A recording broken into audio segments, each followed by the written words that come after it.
मैले ठुलुबालाई चाहिँ भेटेँ आज। ठुलुबासँग केही कुराकानी सोध्नेछु। ठुलुबा तपाईँ कति वर्ष हुनुभयो? 88 वर्षको।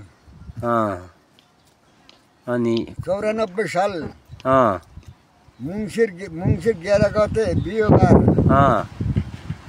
तपाईको जन्म भएको? बिहीबार त हुने त। बिहीबार 11 गते।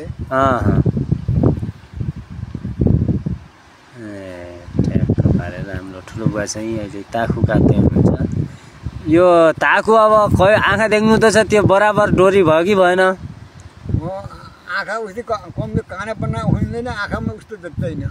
यो डोरो बराबर एक नासै छ कि मोटो घाटो भयो कि त्यहाँ कस्तो भयो?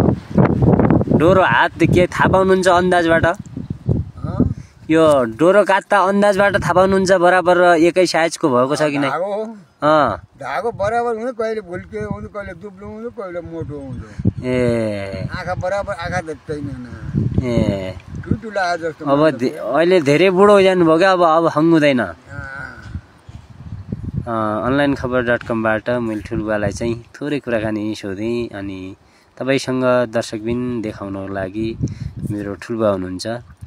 हाम्रो ठुलुबा मेरो बुवा माइलो, अनि मसँग एउटा कान्छो अङ्कल हुनुहुन्छ।